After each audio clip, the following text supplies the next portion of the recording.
So, welcome everyone to the next edition of Salesforce Security Office Hours, where we have, as I mentioned before, the famous Tom Bassett speaking today about what do you need to know about your Salesforce Winter 27 security updates, a topic I'm very much interested to know as well, since there's so many updates to go through and comb through those secure Salesforce update guides for the releases.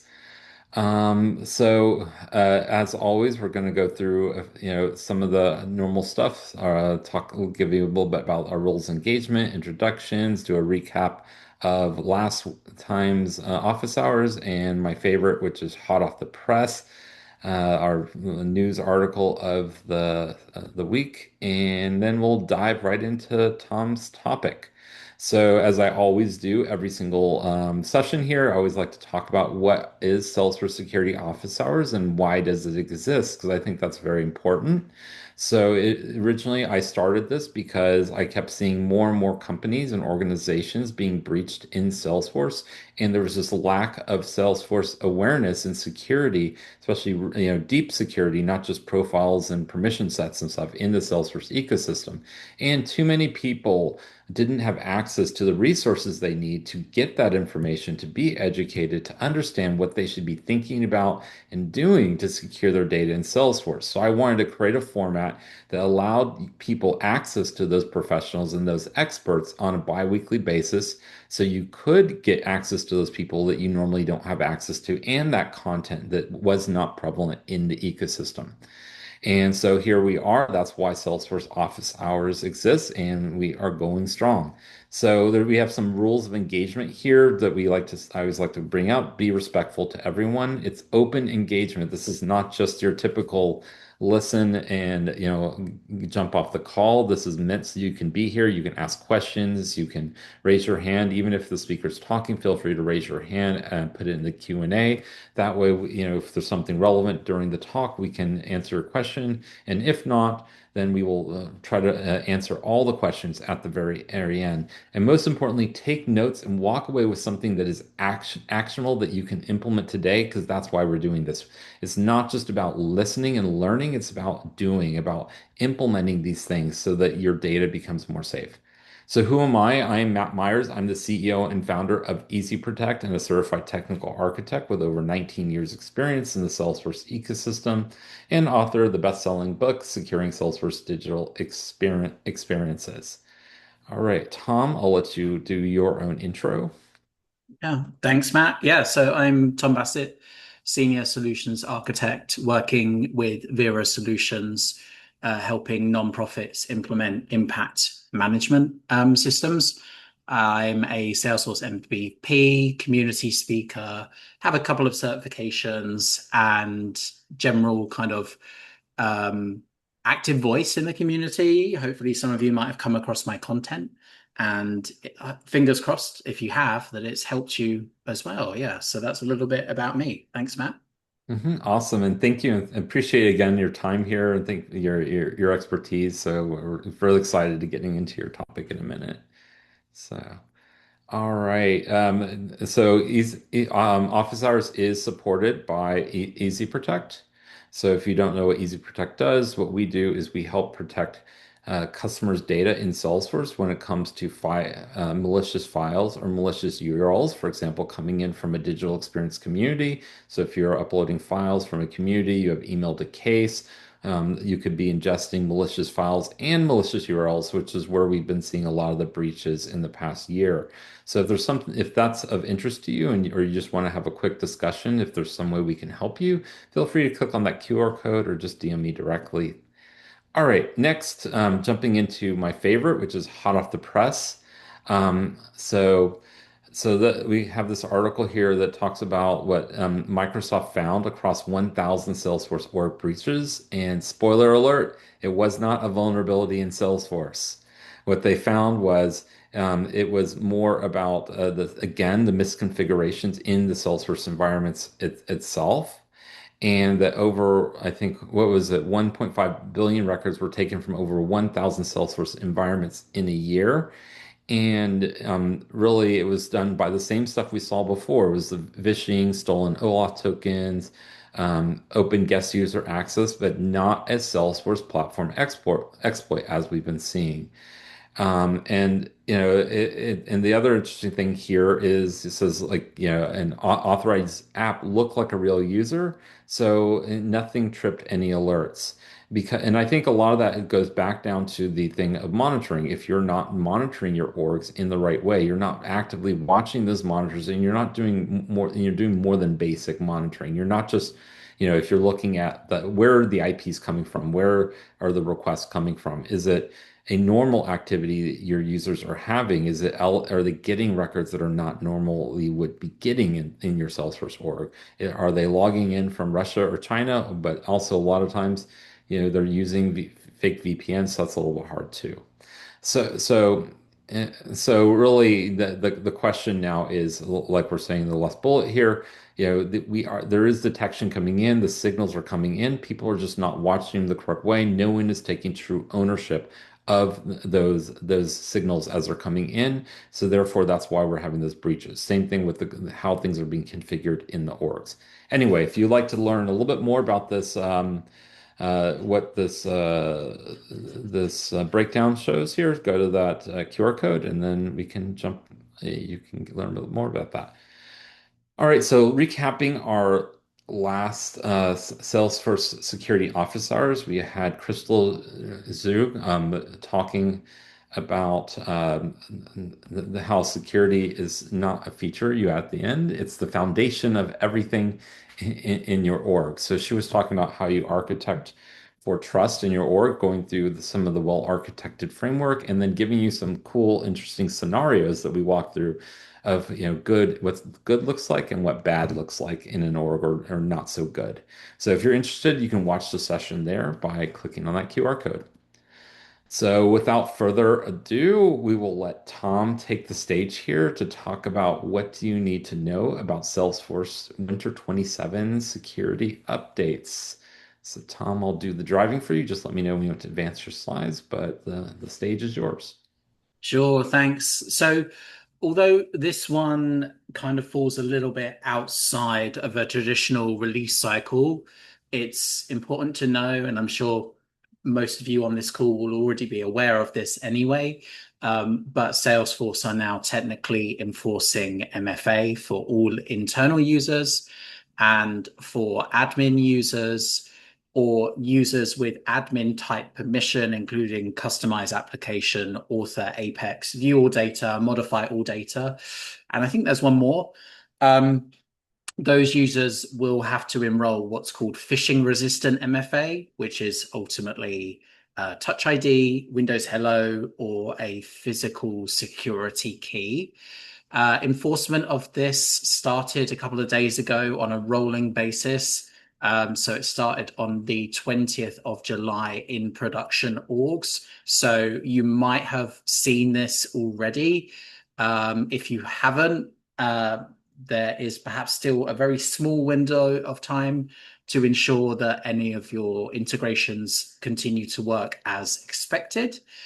Because as part of this, the Wave MFA permission that used to exist will no longer be a way to override MFA when you have integrations. So ultimately, keep an eye on this and make sure, if you haven't prepared already, you double check the release notes on Salesforce about these updates and make sure that you are prepared so that users don't end up getting locked out of the system. Next slide, please. Yeah, so ultimately, Salesforce is very much like a wheel that keeps on turning. We've got all of these MFA updates that are happening now. And ultimately, in a couple of months' time, we'll have some Winter 27 release updates that Salesforce are due to enforce from the beginning of September. So we'll now take a deeper dive into those updates. So before now, and this just kind of highlights the importance of security in a Salesforce org, as we've learned already on today's call, the threats or the attacks that have happened largely to date haven't been as a result of platform vulnerabilities. They have been as a result of users being manipulated into handing over their tokens, those tokens being stolen or extracted from third-party suppliers such as Salesforce Drift, and also as a result of misconfiguration when it comes to guest users in Experience Cloud. So although we're not going to focus too much on these areas today, security is now more important than ever, especially in the era of AI-generated attacks, which are a lot easier to kind of launch when it comes to security. And to date, they've been relatively successful in getting records out of the system. So make sure that you double check that your systems are adequately secured and you are not vulnerable to any of these misconfigurations which have been exploited to date. Next slide, please. So there has been another example recently when it comes to Klue. This app detected unauthorized run activity on June the 12th, and Salesforce disabled the connection as a result. So again, just kind of stressing the importance here that a credential was extracted. Seems like it was a legacy service credential from an abandoned test integration. It stayed active, and the actor used Klue's integration infrastructure to basically harvest data that was existing in their Salesforce orgs via the REST API. So again, this is the importance of security, and we'll now kind of move on to some of the things that are coming in the Winter 27 release. So this is an overview. We are going to dive into these updates a little bit more one by one. But there are a couple of things coming in Winter 27, and ultimately these could break some of your existing solution or vulnerability. So existing solution or kind of configuration. So it's important that you prepare your orgs ahead of time so you don't get caught out by any of these updates. The first one is around the retirement of the OAuth username password flow for connected apps. The second one is around profile filtering. The third one is around authorized email domains. And we've already seen some changes here from Salesforce over the last couple of months in terms of emails being sent and potentially not being sent by the system if it's not an authorized domain. And then the third one is about instance URLs in API traffic. And Salesforce currently handles the redirects, and it's going to stop handling the redirects as well. As always, there are some other things in Winter 27 that are not necessarily security related, but do need to be tested before this release goes live. So we've listed those there on the slide for you as well. And there are other things which are coming in security. For example, block Apex anonymous code execution from managed packages is due to be enforced in summer 27. And ultimately, every time we get the latest release notes, we get an insight from Salesforce as to what is happening. So what this is currently based on is the summer 26 release notes, which are the latest source of truth for the items that are being enforced in Winter 27. I would advise to prepare for these updates now ahead of time before September, which is when they're due to be enforced. But also bear in mind, things can shift. Salesforce do often push some of these updates back. So it's just important to keep an eye on the release notes and see how this changes or evolves over time. Next slide, please. Okay, so the first security update for Winter 27 is to do with the username and password OAuth flow. And this OAuth flow is something which has been an anti-pattern for a while. The reason being is that it passes usernames and passwords as part of the request. So if somebody were to intercept that request, they would also receive the username and the password of perhaps the integration user, which is making that request. As a result, Salesforce never turned this on for external client apps. The feature was never available within that new kind of security posture. But for connected apps, the OAuth flow has remained active and is still active today. But from Winter 27, Salesforce are going to be turning this off. So if you have any integrations that run and they use this flow, then you will need to move them to another flow in order for those integrations to continue to work. So there are a couple of different options. We've got the client credentials flow, the web server flow with PKCE is another option there. But ultimately, the call to action here is to review the login history, figure out if this flow is in use. If it is, it should show up on the login history, which is retained by Salesforce for 6 months, and then ultimately plan to migrate those integrations to a different authentication method. If you don't do this in time, then ultimately that integration will just stop working when Salesforce turn off that flow. Yep. So, Tom, I have a quick question just for clarification for people, especially for those who are not as technical as others. So, I already know the answer to this, but I'm going to ask you. So, Yeah. so does the new username password, disabling the username password flow mean that, when my integration users are connecting, or actually, I would say from a user experience of my users are connecting to Salesforce, does that mean they cannot enter their username password at all when connecting with the integration, let's say from like a mobile app or something like that? Um, so the challenge with this particular flow is in order for it to work, it uses usually like a service account, and that service account's username and password are part of the request. If users need to connect to a specific service themselves, then they can do that using their credentials, and Yep. they can authorize a connected app or an external client app that way. And then that way things run as their permission. But the idea behind this flow is perhaps you've got another system which is calling into Salesforce. And as part of the traffic into the system, it's passing somebody's username and password, which is probably for like a service account or an API only user.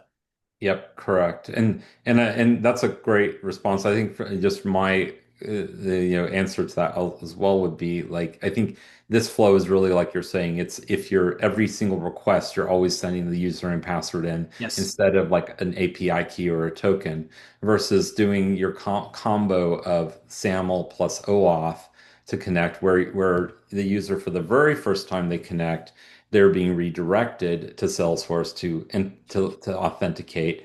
Then they get redirected back, but instead of using the user and password to authenticate to Salesforce from going on, they're using a API, a token that has then been granted. So it's now a grant, not just user and password, to log in all subsequent logins. And then that's the thing that you're able to rotate. You can, disable. You can do other things to quickly knock them out or require them to re-authenticate ever so often. But what the key is, every single request, you're not sending the user and password. It's just that initial request, but that, when is a one of the ways that you could be connecting, or you could be using like a JWT or other things like that. Right, Tom? Yes, exactly. Right. So I'll just go to the next slide. Yeah, so this one I've kind of given you a little bit of a sneak peek into this already to find the integrations that will break with this change. Um, the call to action here really is to understand what is coming into your Salesforce org using this username and password flow. You can do that by extracting login history and filter by the login subtype OAuth username and password. That will give you a list of everything from the last 6 months, which has used this particular flow.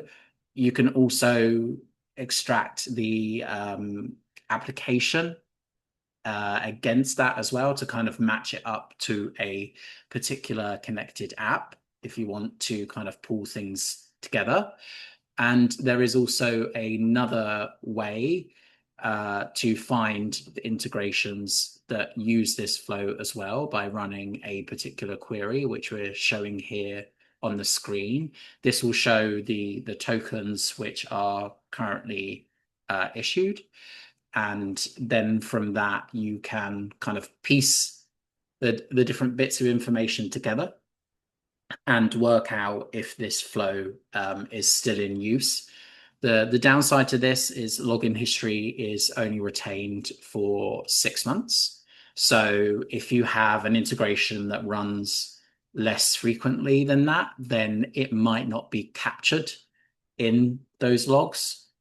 Something else to bear in mind is that, as kind of previously mentioned, this flow is only in use for connected apps.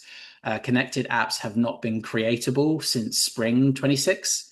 And the messaging from there is, from Salesforce is basically move your connected apps to external client apps as they are the future and have a more secure by default posture. If and when you've got to the point of moving your migrations to use a different authentication method, then you can turn off the username and password flow in a sandbox.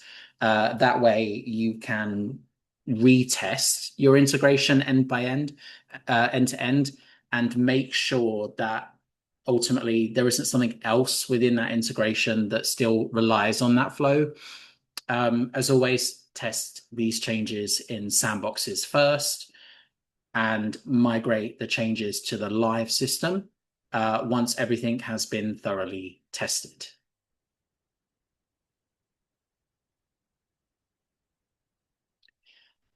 Okay, so the next one that is coming in Winter 27, and it's due to be enforced from September, is profile filtering. So this is currently an optional setting under user management settings, which you can turn on to have a more secure posture. Salesforce are basically turning this on for everybody to kind of make things more secure by default. What things, how this currently works is users can read profile names belonging to other users without holding the view all profiles permission. So this update is basically closing that gap. And it means that going forward, users will only be able to see their own profile name unless they have the view all profiles permission. This is kind of a broad, overarching update because this could impact lots of different parts of the platforms or the platform. So ultimately, for example, if you have a formula field that relies on owner profile name equals a certain thing, then that will no longer work for the user unless they have the view all profiles permission, assuming that the owner's profile is different to their own profile. So there are some other kind of areas of the platform which are kind of at risk by this update. So validation rules, flows, approval processes, sharing rules, Experience Cloud audiences, Apex, LWC, and so on are kind of all at risk by this update. But on the next slide, we'll give you some hints and tips about how to kind of understand what might be impacted by this. The other thing is to bear in mind that the view all profiles permission should be applied sparingly and by exception only. So usually only a system admin should have that permission. Nobody else should need it. Granting it to everyone ultimately exposes the security vulnerability that already exists, which Salesforce are closing by this release update. There are some other permissions which still expose profile names, and they're listed on the screen. And the other thing to bear in mind is once profile filtering is on, users cannot create or edit login flows without having the view all profiles permission, because when you create a login flow, you need to be able to see the profile name to assign that flow ultimately. So those are the main points here. Let's move on to the next slide. Can we actually, one second, I'm so Yep. sorry to interrupt, Tom. Can you go back to the previous slide, Matt? We're Yep. getting a few questions in the chat. Mark, also Sunil, want to know how can viewing profile names lead to vulnerabilities? We have a few questions for this. That's why I just wanted to hold space. Okay. Yeah, sure. So as with everything in Salesforce, you should only have access to the information that you need. So if you have information related to something that you don't have access to, which is what this update is kind of closing the gap on, then there is a risk that you could utilize that information to perhaps exploit vulnerabilities within the platform or understand what types of different permissions different users had. That way, if you are perhaps a hacker, you would target people that had a profile maybe with the word admin in, for example, and perhaps you wouldn't bother targeting somebody with like a read-only profile. I think that's probably the best way to describe kind of why this is a vulnerability. I don't know if anyone else has any kind of thoughts to add to that. Yeah, I mean, I'll add one thing, and also kind of like what you're saying, Joseph. There is, it's just breadcrumbs. I would say it's a little bit more than that. So, a very common way that attackers will um, target an organization is first they try to find maybe a user that potentially is a non-admin type user, a user that's an easy, low risk user from an organization's perspective, and then they break into that user. And then they do investigation to see, what is open. And it is like breadcrumbs in a way, but it's really a discovery information gathering. So if I'm able to then, use a low privileged user, but to get the entire list of users in the org, then I can see what profiles they have in the org. Then I can see, first off, are they a good target for me? Then I can understand which users and it would be good to target now to elevate myself from that lower to high, because that's the normal strategy. You start with a lower privileged user a lot of the time, and then you start elevating your access through gateways of information you find, giving you access to those higher level users. And so that's really what I think they're trying to stop here is that block that information gathering phase where the attackers can go in, learn enough about your system that then allows them to penetrate your system deeper.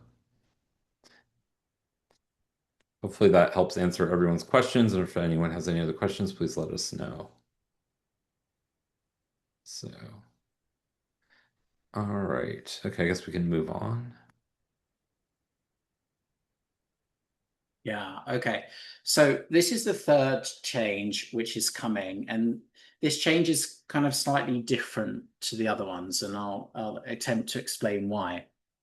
So right now, when you are perhaps, I don't know, merging two companies or moving users from one email domain to the other, you can reach out to Salesforce support to disable those perhaps pesky email change verification messages that are generated by the system. These emails are generated by the system in order for users to verify their updated email address. This ability for Salesforce support to disable that email change verification security feature within the system is being turned off. So going forward, Salesforce support will no longer be able to override the email change verification process, which is a security feature within the platform. How this impacts you is ultimately, it will only impact you if you are planning on kind of updating a whole bunch of users to a different email domain at some point in the future. You can still do that, but you will have to now verify that email domain with an active DKIM key or authorized email domain in your environments, rather than being able to reach out to Salesforce support and asking them to turn off that security feature. So as I kind of already hinted at, anything that updates email addresses in bulk is something that would kind of break with this update. The workaround is to set up DKIM keys or an authorized email domain. And the reason why that works is, for example, with a DKIM key, you set that up on your particular domain, and then you ultimately are telling the system that you own that domain, which removes the need for users to authorize or kind of verify their email addresses, because you're already telling Salesforce at a domain level, for example, company.com is my domain and I own it, and proof of ownership is provided with the DKIM key. So ultimately, as a result, the system doesn't need those users to verify their email addresses are valid anymore. And there are two options here. DKIM key is one option, and an authorized email domain is the other one. The direction from Salesforce here is their preference is to use a DKIM key over an authorized email domain, which is why this information is kind of structured in that way. What this means is ultimately you kind of run through the process, and if you can use a DKIM key, use that. If you can't, then you will need to revert to an authorized email domain instead, which has a slightly different setup process. But the preference from Salesforce is quite clear. Ideally, they want everyone to have a DKIM key because that is perhaps the more secure of these two options. Some other things that Salesforce have done with emails, just in general, over the last couple of releases, is ultimately the system has started to drop emails which are being sent from a domain which is not verified. This is really important to be aware of and to keep an eye on, because ultimately, sometimes when emails are dropped, the user will get presented an error and they'll know that the email is dropped, and perhaps they can take action to resolve that. But if the email is being sent by an automation or an automation process, the fact that the email is dropped, there is no user to present that error message. So those emails fail silently, although the email logs should show that there are messages that are being discarded. So I think it's kind of worthwhile for everybody to keep an eye on the email logs in general, because ultimately there might be some emails that are being dropped by the system, and those emails are being dropped silently and no one knows that they are erroring. There are other things that you can do here. For example, enabling a substitute email domain for users that don't have a verified email address. And this is really applicable to Experience Cloud users, as Mary is talking about in the chat, because ultimately you wouldn't want your partner or your customer users to have to verify their email address. Once you enable that substitute domain, Salesforce will relay emails on behalf of those users using that substitute domain. So ultimately, that is a checkbox that can be enabled. I think it's under deliverability settings. And certainly, again, from a Salesforce point of view, it is recommended to enable that so that if users don't have a verified email domain, then the emails will still be sent by the system. If you haven't turned that on, then emails could be being dropped silently and you won't know anything about it until you download the email logs. And so, Tom, it looks like we have a couple questions in the chat as well. So Andrew's asking, what is the difference between a DKIM and the authorized domain? Yeah, so they are ultimately kind of two different ways to verify your email domain ownership. The first way is that you set up a DKIM key in Salesforce, which basically generates a unique code. You add that unique code onto your DNS server. So that might be the server for company.com, if that's your domain. And then ultimately, once Salesforce has found that record on your domain, you can then activate the DKIM key. And then what happens going forward, any emails that are sent from that domain are then kind of signed with the DKIM key to basically kind of say that they are trusted and legitimate emails. Yep, The saying that other, like you own that domain and nobody else, that yes. you are the one that's very allowed to send from that domain.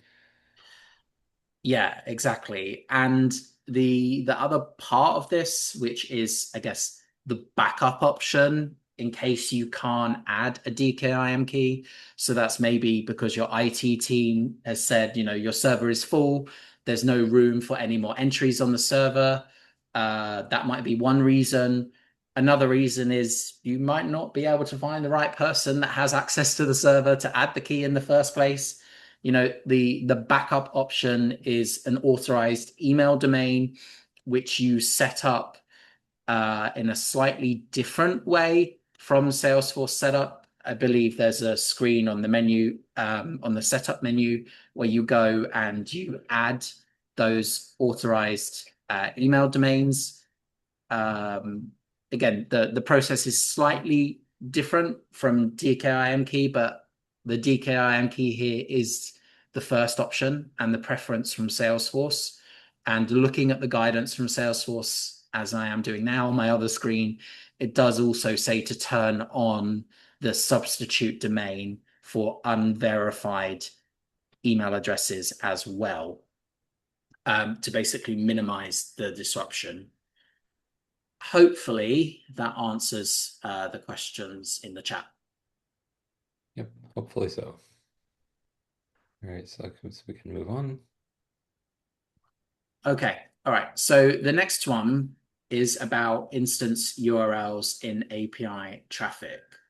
So this update is ultimately because Salesforce are no longer going to handle the redirects for you.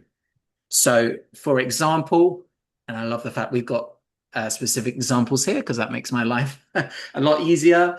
If your Salesforce instance is currently in NA45 and you have an integration which calls na45.salesforce.com, that traffic will no longer be automatically redirected to your my domain, which might actually be acne.my.salesforce.com.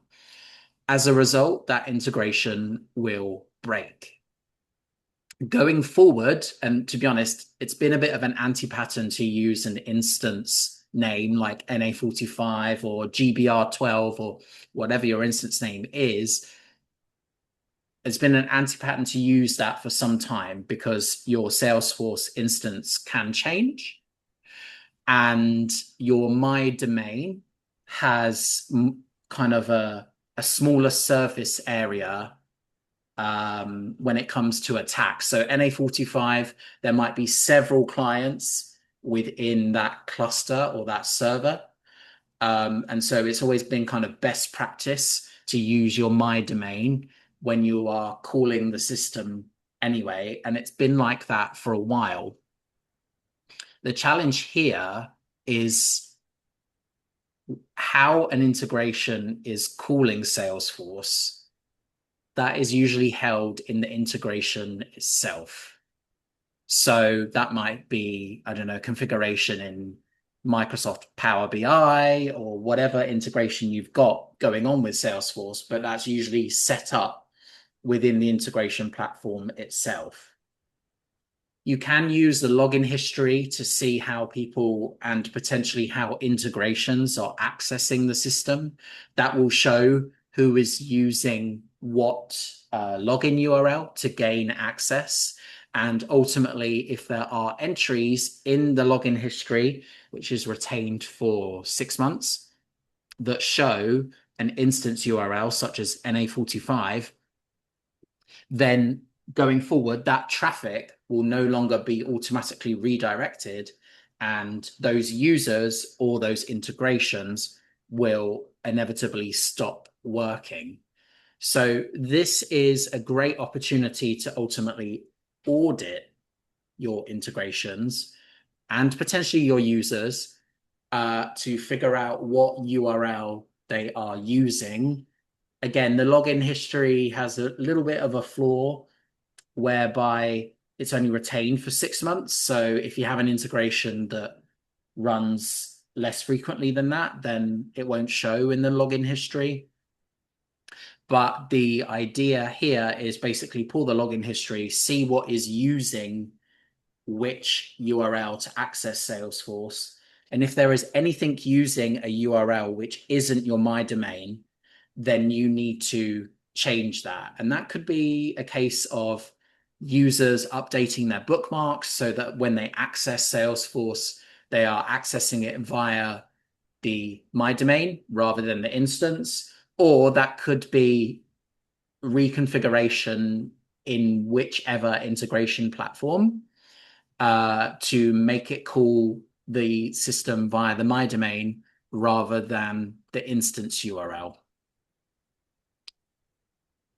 You can, once you're kind of confident that you've moved everything over to the my domain, you can block API traffic that uses an incorrect instance URL. Obviously, only do that once you've thoroughly tested these changes in a sandbox. Please do it in a sandbox first.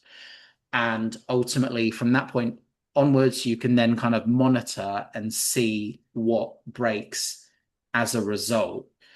The tricky thing with this particular update is that it's going to be enforced in September. Salesforce have already pushed out this update 2 or 3 times. You can see they released it in summer 25, and it's been postponed twice. So I think it's very unlikely that they're going to postpone it again, especially considering there's something already on their infrastructure, which is consuming resources to redirect traffic to the right orgs. But hopefully that answers any kind of questions on this one. And looking at the chat, I think that was pretty clear to everyone. So maybe we can move on to the next slide, Matt. Sure. Yeah. Okay, so these are other changes which are coming. They are, as far as we are aware, they are not due to be enforced in Winter 27, but they are due to be enforced at some point in the future. And as a result, things could break. So some of these changes have actually been enforced historically. So the Apex user mode, by default, looks like that was enforced in summer 26. And basically what that means is if there's any Apex which doesn't have a declaration as to how it should run, it now runs in user mode, whereas before it didn't. So if a user is running that Apex and that Apex now errors, that's because that user doesn't have the right permissions to run the Apex based on what the Apex is doing. So this was enforced in summer 26, which is the most recent release, which just come out. So you might have noticed some things that started to break as a result of that. SAML is something else which was enforced in summer 26. So around now is when this update is being enforced. Basically, if you set up single sign-on historically, you might be on the original single configuration framework. If you didn't migrate to the multi-configuration framework in time, then SAML would break as a result. This only impacted certain orgs. So my understanding on this one is it would show up in release updates if it was applicable to you. If it wasn't applicable, then it wouldn't show up as an update that you needed to action. But the idea is for this one in particular, you would have had to work with your IT teams to migrate from the single config to the multi-config configuration option. Another one that we've kind of touched on already, you can't create connected apps anymore. Please start to plan migrating any connected apps to external client apps as they are the path forward. And ultimately, they have a more secure by default posture. Something else which is coming, which we are aware of, is the SOAP API login method will no longer be supported anymore. And Salesforce are due to currently enforce that one in summer 27. Keep an eye on the release updates as, you know, these things may change. But if you do pull the login history and you do see some SOAP API logins, then the time to act is now rather than a couple of weeks before the update is due to be enforced. And another thing that is kind of happening is what was the Salesforce to Salesforce product is being retired in favor of Data Cloud One, MuleSoft, Flow, and potentially Partner Cloud. So if you have that product, the retirement is due currently for spring 27. You need to start planning now to migrate to an alternative option to connect records in different Salesforce orgs together. Appreciate that was a lot of detail there to take in. Does anyone have any thoughts or questions on that? Or Matt, do you have anything you wanted to add? No, I do not. I think we've got about 7 minutes left, so let's move along. Okay. Yeah. So, you know, I suspect the majority of you are kind of up to date with this news anyway, but Salesforce initially announced their intention to remove certain permissions from profiles. And this was due, I think, for spring 26. And basically, they have now said that this behavior is cancelled. It's not being postponed or delayed. It's being cancelled in general. However, Salesforce still recommends a permission set led model with profiles carrying the minimum access. So things in profiles that you can't do in permission sets like default apps, page layout, assignments, and login hours. The best practice is that nothing else should be in the profile. It should all be managed via permission sets, permission set groups, and permission set expiry as well if you're giving people temporary access.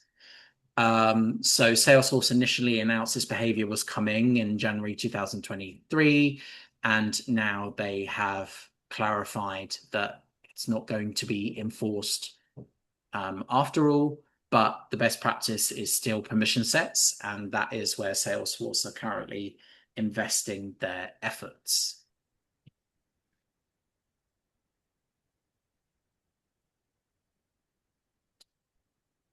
So in terms of kind of what this means for Winter 27 and the kind of Salesforce security landscape in general, quite often when Salesforce orgs are being exploited, they are running through an approved integration, connected app, or a guest profile, and they are authorized because ultimately somebody's access token is being compromised.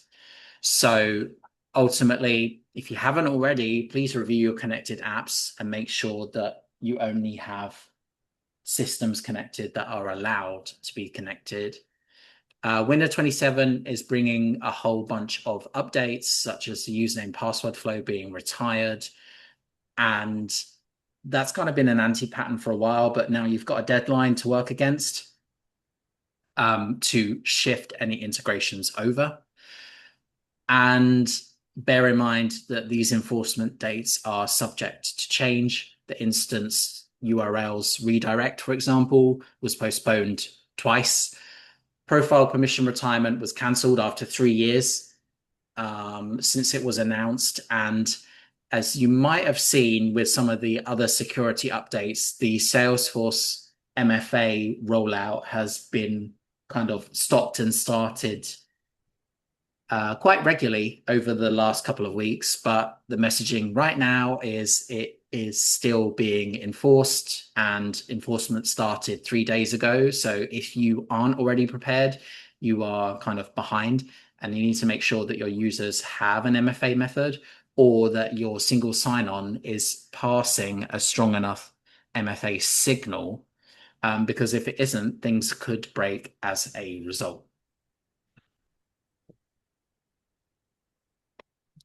So yeah, long story short, the updates that we covered today are due to be enforced in September. Start planning today to avoid any impacts to your orgs or your users. And make sure to review my guide on Salesforce Ben, which kind of details these security updates alongside other updates which are coming for Winter 27, which are also important for you to prepare against so that things don't break within your solutions. Right. And then if you want, you should probably take a screenshot of this slide because I think there's a lot of really good stuff on here. Granted, you can also watch the video too. So just give everyone a minute. All right, moving on. All right.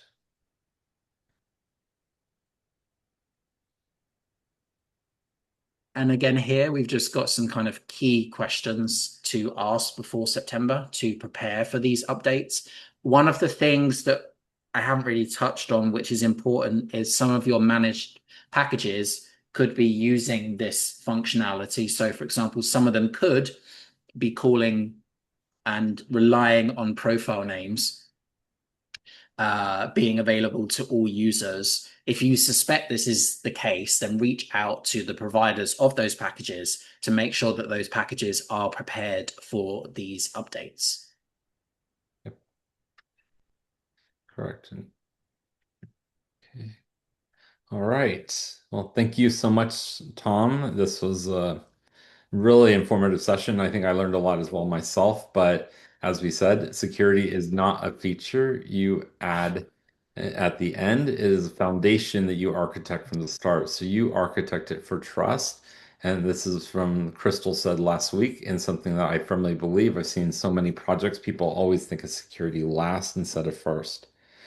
So join us next week for our security office hours, where we'll have Durant talking about what do Salesforce admins need to know about AI agent security and testing.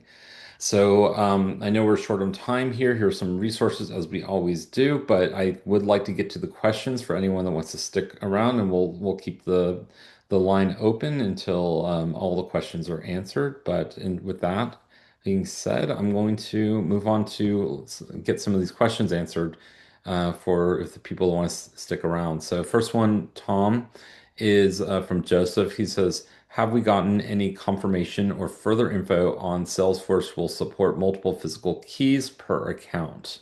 Like having a prime and a backup at least. Do you know anything about that? Yeah. Um, so that one's a little bit tricky to answer on behalf of Salesforce. I do know that some of the methods which are currently supported for phishing resistant MFA do already support multiple options. So, for example, I can enroll Touch ID against multiple devices, and use the key on the device for which I have access to. But I think there is still a way to go when it comes to like UB security keys. I think that's where the gap is here. You can only have one. Yep. Probably the best advice there is to make sure that you have another admin in your org and they can disconnect your method should you lose it, and then you can re-enroll again. Aside from that, I don't think there is a really great answer to it until Salesforce supports more than one of those. Yep. Yeah. Agreed. Yep. So I'm going to move on to Jenny and then we'll get to Andrew's but two questions he has. But Jenny said that we have connected apps which I see being used by a dedicated user and humans. Example, Microsoft Power Query, Microsoft Power Query Refresh. Is that also a scenario in which the web server flow or PKCE should be used instead? Yeah, so the easiest way, so this is about the username password flow, I think. So the easiest way to audit what is using that authentication method is to pull the login history and see OAuth username password as the type. That should then tie back to either a connected app or a particular user. Um, when I've done this before and I've pulled it, it's given me the org ID and then the connected app ID if the connected app is running using that flow. So long story short, look at the login history and see what's using the OAuth username password flow. Yep. Yeah. I think also just to on top of that is if at all possible, try not to mix and match human users and system users. You should have dedicated user per system user, and each human user obviously should have their own dedicated user. You really shouldn't be mixing and matching and sharing users, especially with your integration users, because that makes it a lot harder to track and also, of course, is a security vulnerability. So. All right. So, Andrew, maybe you might want to get on mic because I don't really get your questions here exactly. I think they were in context of something earlier. You said that this doesn't affect the API key and token at all. I'm trying to understand what that was in reference to. If he's still on, do we have Andrew still? Maybe not. Yeah, I see Andrew there. Andrew, would you like to just go off mute and ask your questions if you still have them?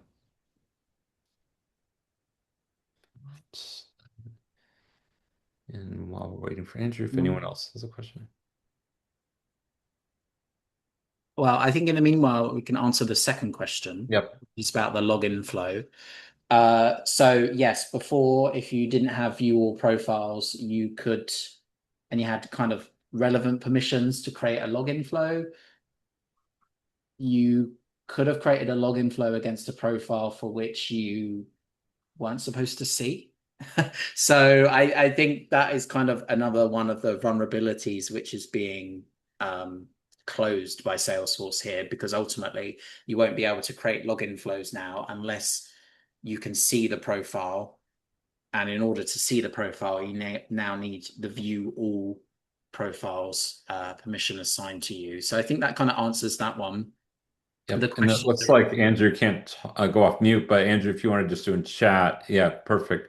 He was like to the security update, the API, this doesn't affect API key and token at all for I think for the update, or you probably mean for the username password security update. Is that right, Andrew? If you want to just reply in chat. Okay. Yes, he says correct. Yeah, so previously a username and password would have been used to obtain a token. Uh, and the way to obtain or refresh a token, you won't be able to use your username and password anymore to do that, if that makes sense. So ultimately, I guess the messaging here is to switch to a different OAuth flow and use that alternative OAuth flow to obtain a token going forward. Okay, great. And we just got a new question. This is a really good one, actually. Alessio, is I have logic that checks the profile name of a user as part of a trigger. What would be a good alternative if I choose to hide profile names from all users? I think the other question is, Tom, is that if it's running in system mode, would that Yeah. bypass that protection? Yeah, so that is my assumption here. Triggers run in system mode, so that should largely be covered by the trigger itself. If you want to test that, you can turn profile filtering on and ultimately test the trigger and make sure that it still works as expected. Obviously, do that in a sandbox in the safety of a test environment, but that would be the best way to kind of iron out any potential issues there. Turn profile filtering on and make sure that that trigger still works. But yeah, my assumption is triggers run in system mode, so that should be okay. But sometimes Salesforce works in ways we don't expect it to. And I've been caught out by that many times. So definitely kind of try it out in the sandbox with profile filtering on and see if it still works. Yeah, and if it doesn't work, Alessio, feel free to DM me or Tom or you can answer bring that up next week on or week after next on office hours. We're happy to dig a little bit deeper in that for you as well. And interested to hear if that works or not. So, all right, we're at 12:07. Does anyone else have any other questions before we drop off? Oh, wait, we have one more for Andrew. Does profile filtering affect validation rules? Potentially, yes. Yeah, I So think it would. yeah, so Again, test. yeah, unless you've got a validation rule that references your own profile. If you have a validation rule that goes owner, user, profile name, then that would be impacted by this new behavior. So, as always, test, test, test, and make sure that those validation rules continue to work as expected. You can search your validation rules using the word profile, for example, to find references to profile names that might exist in your custom validation rules. Yep. Great.